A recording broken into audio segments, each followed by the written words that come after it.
마음의 경영은 사람에게 있어도 말의 응답은 여호와께로부터 나오느니라. 사람의 행위가 자기 보기에는 모두 깨끗하여도 여호와는 심령을 감찰하시느니라. 너의 행사를 여호와께 맡기라. 그리하면 네가 경영하는 것이 이루어지리라.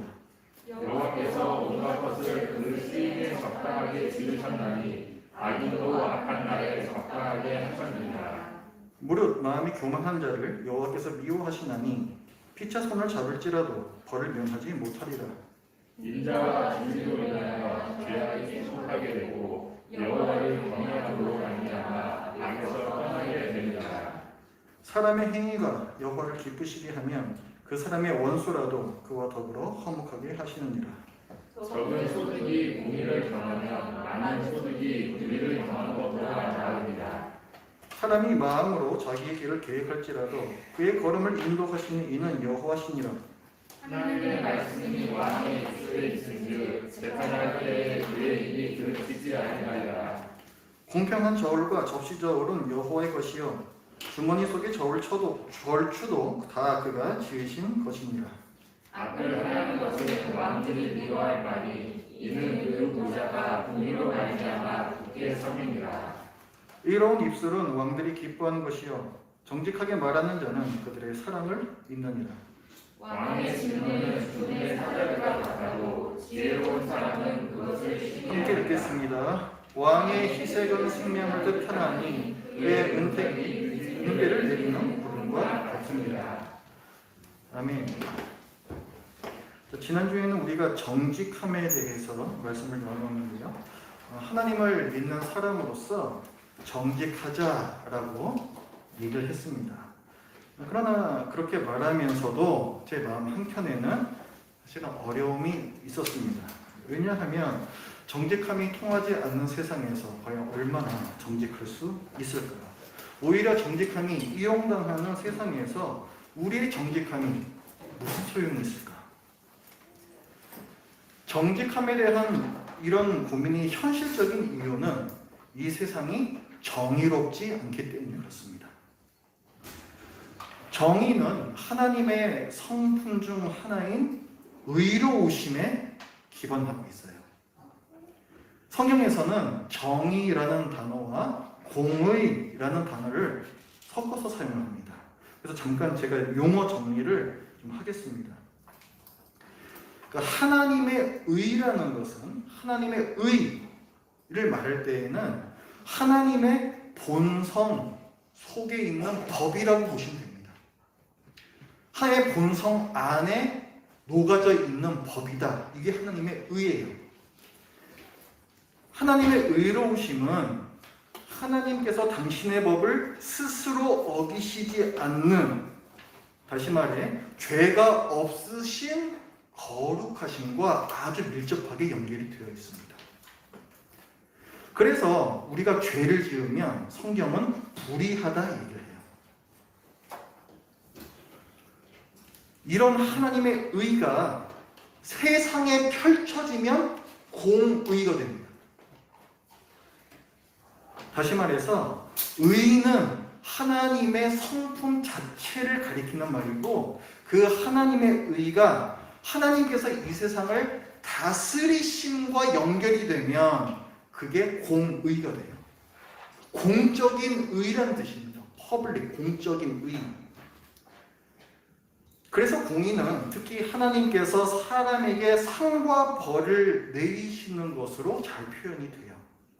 모든 사람을 그렇게 공평하게 대하시는 것입니다. 자, 그럼 이렇게 의와 공의 용어 정리를 했고요. 이렇듯 하나님의 공의, 정의라는 것은 하나님의 통치와 관련이 되어 있기 때문에 하나님 나라의 통치의 근간이 뭐겠어요? 우리 성경이잖아요. 율법이잖아요. 그래서 이 성경에는 하나님의 의가 잘 드러나 있습니다. 그런데요, 이 성경을 보면 하나님께서 불의한 사회를 묘사할 때에는 항상 너희가 가난한 자를 억압하는구나, 권력 가진 사람과 돈 있는 사람들에게 편파적인 재판을 하는구나, 이런 이웃을 사랑하지 않는 현실과 엮어서 말씀하십니다. 이건 뭘 뜻하는 거예요? 정의는 이웃사랑의 정치적이고 사회적인 표현이기도 하다는 거예요. 정의는 이웃사랑과 아주 긴밀하게 연결되어 있다는 거예요. 왜 가난한 사람들에게 불의를 행하면 안 되는가? 그 뿌리는 창조에 있습니다. 모든 사람들이 예외 없이 하나님의 형상으로 지어졌으므로 어느 누구도 멸시와 차별을 받아서는 안 됩니다. 잠언 22장 2절 말씀 함께 같이 읽어볼까요? 잠언 22장 2절 함께 읽습니다. 시작. 가난한 자와 부한 자가 함께 살거니와 그 모두를 지으신 이는 여호와이시니라. 하나님께서 가난한 자와 부한 자 모두를 지으셨기 때문에 가난한 자를 멸시해서는 안 된다고 말씀하고 있습니다. 정의는 이 세상이 유지되는 데 필요한 창조 질서예요. 하나님께서 이 세상을 창조하시고 그 세상이 유지될 수 있도록 하기 위해서 정의를 명하고 계십니다.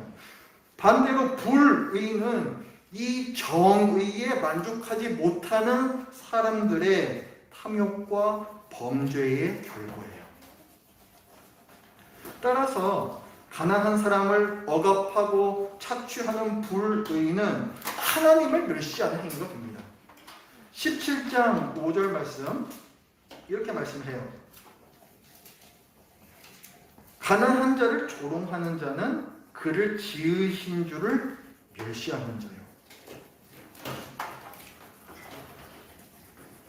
이렇듯 정의는 이웃사랑 또 하나님 사랑과 연결되어 있고, 우리는 하나님의 공의와 사랑에 대해서 잘 연결해서 항상 생각을 해야 됩니다. 우리가 흔히 생각하는 것은 하나님의 의로우심과 하나님의 사랑하심은 뭔가 좀 대립이 된다, 이런 어떤 생각이에요. 그러나 그렇지 않습니다. 지금까지 우리가 살펴본 것 같이 하나님께서는 모든 사람들을 지으셨기 때문에 모든 사람들을 사랑하라고 명하시고, 이 모든 사람을 사랑하는 것은 곧 정의와 연결이 됩니다. 의와 사랑은 서로 대립하는 것이 아니라 서로를 지지하고 서로를 강화시킵니다. 하나님께서는 사람들을 지극히 사랑하시기 때문에 지극히 의로우시고, 모든 사람에게 의로우시기 때문에 빈부, 귀천 없이 모든 사람을 사랑하십니다. 어떤 사람이 이웃에게 불의를 행하는 이유는 그 사람을 사랑하지 않기 때문이에요. 의로운 사람은 여호와를 사랑하고 이웃을 사랑하기 때문에 이웃에게 선을 행하려고 노력합니다. 결코 의로움과 사랑을 뺄 수가 없어요. 그래서 성경은 재판정에서 정의를 집행하는 것을 매우 강조를 합니다. 오늘 본문에도 10절, 12절, 14절, 15절 하나님을 경외하는 데에서 재판정에서 정의롭게 판결해야 함을 누차 말씀합니다. 또 이제 우리는 또 이제 현실적 고민을 해야 되죠. 그렇다면 과연 우리가 사는 세상은 정의로운가? 안 그렇죠. 정의롭지 않습니다. 이 세상이 정의롭지 않다라는 이 문제는요, 과연 하나님께서는 정의로우신가? 이 문제와도 연결이 됩니다. 하나님께서 정의로우신가? 신정론이라고 불러요. 매우 어려운 주제입니다. 하나님께서 계시다면 왜 이 세상은 정의롭지 않느냐? 왜 하나님께서는 이 세상의 악을 그냥 방관하고 계시느냐? 이런 문제예요. 특히 우리 신자들은 이 문제 앞에서 참 당황스럽습니다. 신자가 아닌 무신론자들도 이 부분을 들어서 기독교를 공격해요. 신은 없다. 악은 이 세상에 존재하는 현상일 뿐 그 이상도 그 이하도 아니다. 이렇게 주장합니다. 그러나 이들의 주장은요, 악이 존재하는 현실을 인정하는 것에서 그칩니다. 우리가 힘들어하고 있는 이 악의 문제를 해결하지는 못해요. 무신론자들은 그에 대한 아무런 답도 주지 못합니다. 더 심각한 것은 그들의 주장에는 희망이 없다는 거예요. 억울함을 당한 사람은 그냥 그렇게 살다가 죽는 겁니다. 그걸로 끝이에요. 더 이상 없습니다. 뭔가 이 억울하고 잘못된 것이 바로잡히고 보상받을 거라는 희망이 전혀 없습니다. 하나님의 말씀인 성경에서는 무엇을 말씀합니까? 예수님께서 다시 오시는 날에, 즉 이 세상 마지막 날에 최후의 심판이 있다고 말씀합니다. 그때에 이 세상에서 만족되고 있지 않는 정의가 보상이 돼요. 억울한 자들은 그 억울함에 대해서 보상을 받을 것이고, 이 세상에서 벌을 받지 않은 악에 대해서는 그때 처벌을 받습니다. 그것이 최후의 심판이에요. 하나님께서는 죄와 악을 철저히 심판하시고 억울한 자들의 눈물을 씻어주십니다. 성경은 하나님께서 변치 않으시는 미쁘신 분, 믿을만한 분이라고 얘기를 해요. 신뢰할 수 있는 분이라고, 일관성이 있는 분이라고 말씀을 합니다. 그렇기 때문에 하나님은 자기 스스로를 부인하실 수가 없지요. 그래서 이로우신 하나님께서는 의롭지 않으실 수가 없습니다. 하나님께서 의로우시기 때문에 마지막 심판은 반드시 있습니다. 하나님께서는 신자들에게 이런 관점을 갖고 살라고 말씀해요. 우리 25장 21절 한번 같이 보겠습니다.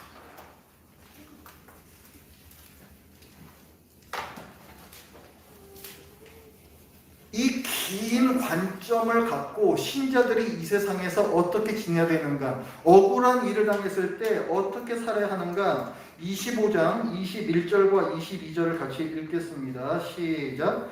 내 원수가 배고파 하거든 음식을 먹이고 목말라 하거든 물을 마시게 하라. 그리하는 것은 핀 숯을 그의 머리에 놓는 것과 일반이요 여호와께서 내게 갚아 주시리라. 아멘. 악인의 머리에 숯불을 올려놓는다. 하나님의 심판, 하나님께서 원수 갚아 주심을 뜻하는 거예요. 신약성경에서 사도 바울도 로마서 12장에서 이 말씀을 그대로 인용을 하죠. 그 신자가 억울한 일을 당했을 때 어떻게 살아야 하느냐는 구약시대나 신약시대나 일관되게 똑같다는 거예요. 원수 갚으심을 주께 맡기라. 마지막 심판이 있다는 뜻입니다. 하나님께서는 이 최후의 심판이 확실히 있다는 증거를 우리에게 주셨습니다. 여러분은 최후의 심판이 있다는 사실을 어떻게 아십니까? 그냥 있다고 하니까 그냥 있는가 하고 살았는데 나중에 보니까 없어요. 얼마나 그러면 바보같이 사는 건가? 차라리 내가 억울한 일을 당했을 때 욕이라도 내가 한번 해주고 그럼 차라리 기분이라도 좀 풀렸을 텐데 그렇지 않습니까? 그러나 하나님께서는 최후의 심판이 확실히 있음을 아주 강력한 증거로 우리에게 알려주셨습니다. 마지막 날에 심판자로 오실 예수님께서 죽음에서 부활하신 사건이 바로 그 증거예요. 여러분 사도행전 17장으로 한번 가보겠습니다. 사도행전 17장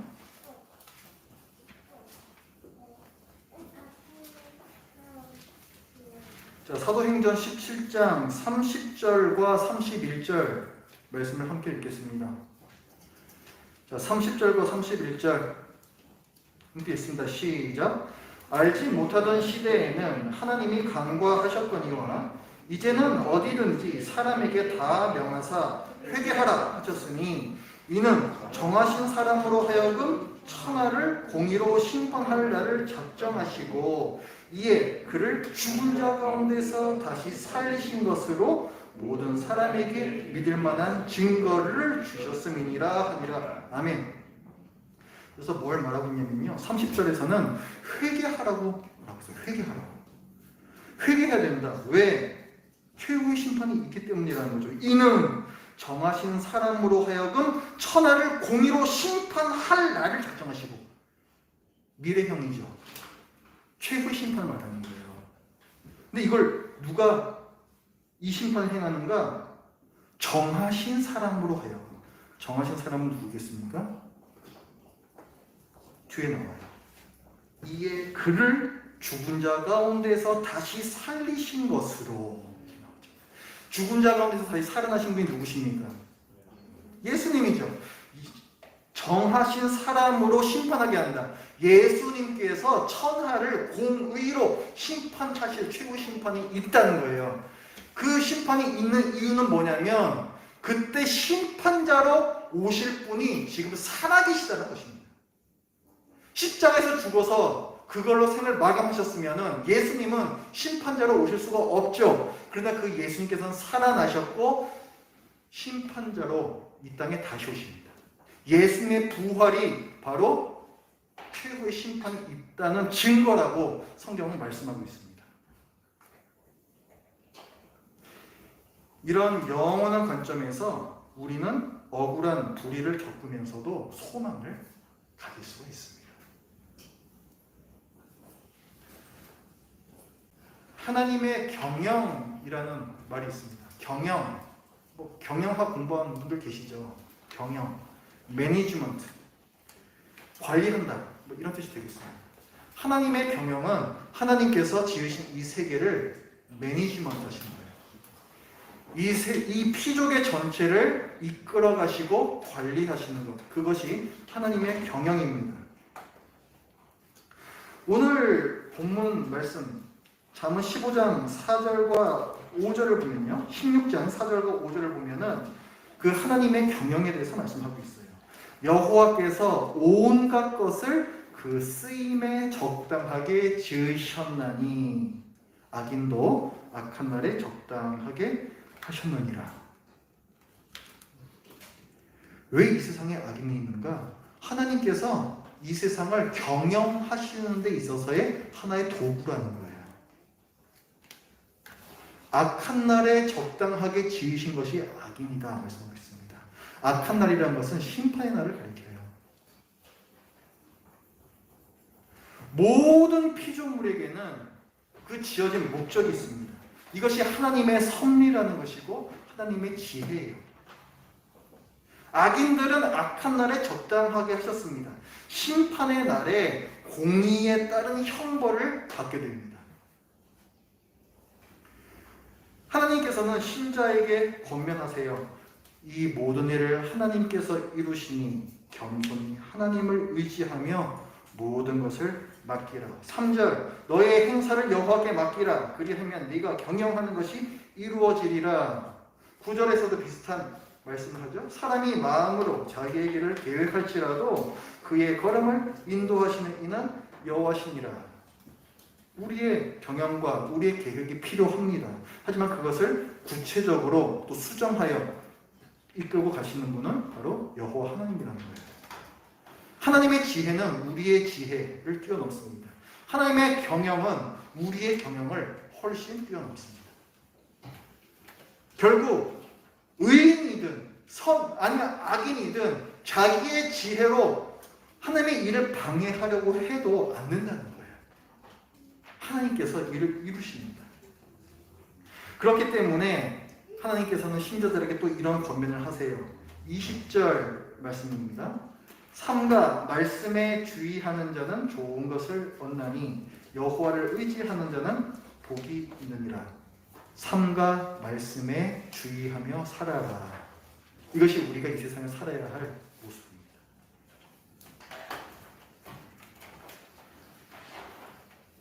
예수님께서 다시 오시는 마지막 날에는 어떤 사건이 있습니까? 우리가 마지막 심판에 대해서, 최후의 심판에 대해서 얘기를 했죠? 예수님께서 다시 오신 날에는 이 심판만 있습니까? 아니죠. 매우 거대한 사건이 있습니다. 새로운 하늘과 새로운 땅이 다시금 이 세상에 만들어지는 새 창조가 있습니다. 요한계시록 21장에서는 새 하늘과 새 땅에 대해서 말씀을 하고 있죠. 그럼 한번 생각을 해보십시오. 악인도 악한 날에 적당하게 지으셨다면 의인들은 선한 날에 적당하게 짓지 않으셨겠습니까? 예수님께서 그 몸을 십자가에서 친히 들이심으로 우리를 의인으로 만들어 주셨다면 과연 하나님께서 기대하고 계신 그 선한 세상, 우리를 향하신, 의인들을 향하신 하나님의 그 기대라는 것은 도대체 얼마나 큰 것입니까? 저는 그것을 생각하면 가슴이 뜁니다. 새 하늘과 새 땅이 이루어졌을 때 우리 하나님의 백성들이 하나님의 쓰임에 적당하게 그 역할을 다하고 있는, 지금은 무익하게, 정말 무익한 모습으로 살고 있으나 그러나 그때에는 하나님께서 그 선한 세상에 적합하게 지으신 그 모습을 회복하여서 영광스러운 모습으로 살고 있는 그 모습, 저는 그 모습이 매우 기다려지고 또 기대가 됩니다. 여러분에게도 이 기대감이 있으셔야 돼요. 그래야 이 세상에서의 불의함과 억울함을 견디실 수 있습니다. 이것은 마치 어떤 공산주의자들이 얘기하는 것 같은 우리의 정신을 마비시키는 어떤 마취제와 같은 그런 어떤 심리 효과를 얘기하는 게 아니에요. 실제로 있을 일을 우리가 인식하는 것입니다.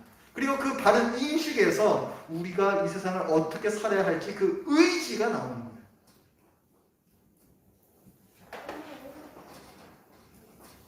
온갖 것을 모든 날에 적합하게 지으신 하나님을 신뢰하시기 바랍니다. 기도하겠습니다.